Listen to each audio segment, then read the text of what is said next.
Assumer l'entière responsabilité de ce qui nous arrive est essentiel pour réussir dans la vie.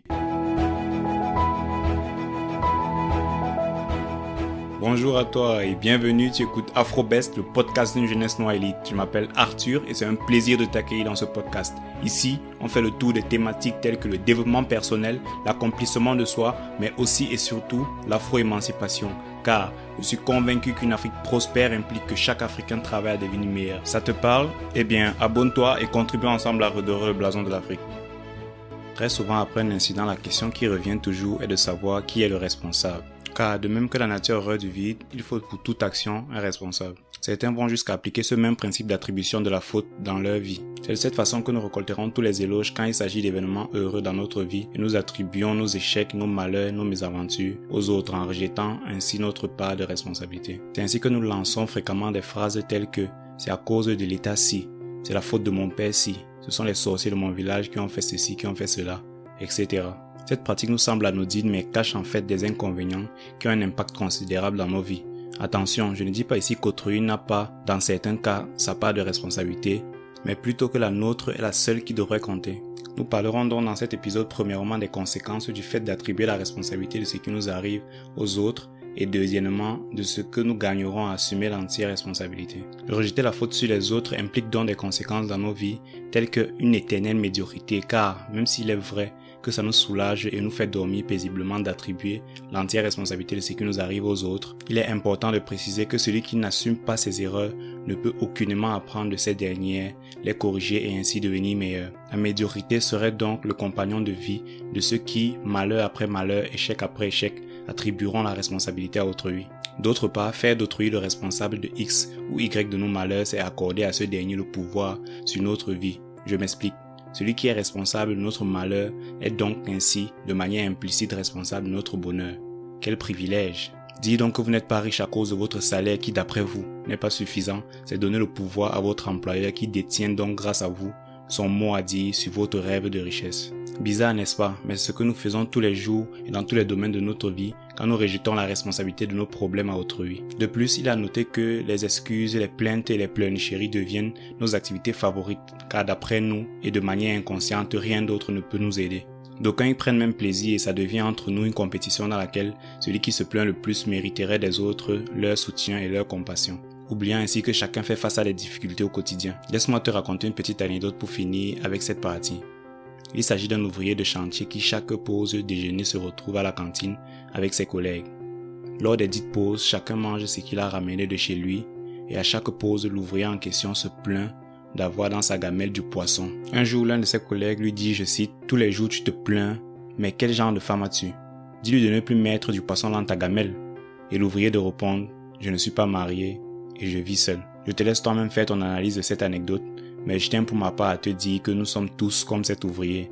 Nous nous plaignons que notre vie ne soit pas aussi belle que ce que l'on voudrait qu'elle soit. Pourtant, le pouvoir se trouve entre nos mains. Il n'y a que nous qui pouvons initier le changement que nous voulons dans notre vie. En fait, je crois qu'on se plaint parce qu'il est plus facile de se plaindre que d'agir pour changer sa situation. Et toi, qu'en penses-tu? Dis-le dans les commentaires. Bref, après avoir ainsi déballé les inconvénients qui tournent autour du rejet de la responsabilité de nos malheurs sur les autres, je pense qu'il serait intéressant de parler à présent de l'importance d'assumer l'entière responsabilité de ce qui nous arrive.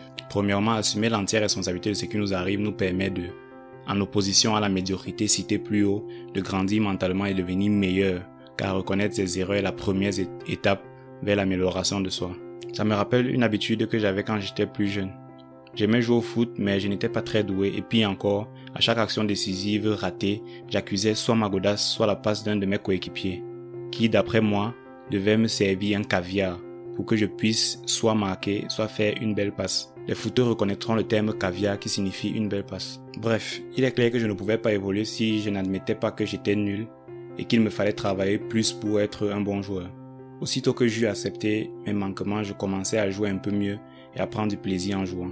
Deuxièmement, le fait de toujours assumer l'entière responsabilité implique qu'il est impératif pour nous de bien faire ce qu'on a à faire, car si ce n'est pas le cas, on ne pourra se plaindre qu'à nous-mêmes, ce qui impliquerait une remise en question et des réflexions dont on pourrait se passer.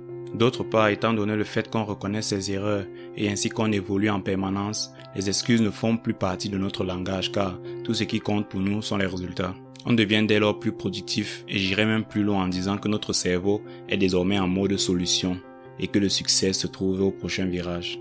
Il est à noter que ce qui nous différencie des personnalités à succès est leur capacité à ne pas se plaindre et à assumer l'entière responsabilité de ce qui leur arrive. Depuis, je parle d'assumer l'entière responsabilité, mais je suis convaincu que certains se disent « Mais Arthur, qu'est-ce que tu racontes? Comment est-ce que je peux assumer une quelconque responsabilité quand je n'ai en réalité rien fait ?»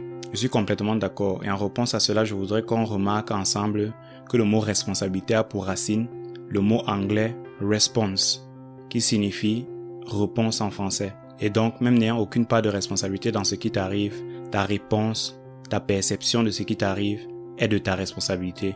Et de cette dernière découlera l'impact que l'événement aura sur toi. Ceci nous amène donc à la dernière raison. En assumant l'entière responsabilité de ce qui t'arrive, tu réagis mieux aux événements car tu sais désormais ce que tu devras faire pour ne pas en souffrir. De plus, assumer est l'approche à adopter car il est plus facile de se changer que de changer les autres. Pour conclure, je te demanderai de visualiser une orange bien grosse et bien juteuse. Que se passerait-il si on pressait cette orange? Eh bien, on aurait du jus d'orange. Que se passerait-il si on frappait cette orange avec un marteau? Eh bien, on aurait du jus d'orange. Et enfin, que se passerait-il si une voiture roulait sur cette orange? Eh bien, on aurait du jus d'orange. La morale est que, si l'orange ne laisse pas sa réaction être influencée par ce qui lui arrive, pourquoi donnons-nous autant d'importance à ce qui nous arrive et très peu à notre façon de réagir, à notre réponse, à notre responsabilité? Voilà donc ce que je tenais à partager avec toi aujourd'hui. Je te remercie d'avoir écouté jusqu'au bout et j'espère t'avoir apporté de la valeur. N'hésite pas à laisser ton avis en commentaire, une note, un like, un partage, bref, fais comme chez toi. Participe aux prochains épisodes en laissant tes avis ou questions via un message vocal. Le lien se trouve dans la description. Sur ce, je te dis à mercredi prochain et n'oublie pas d'être le changement que tu vois autour de toi.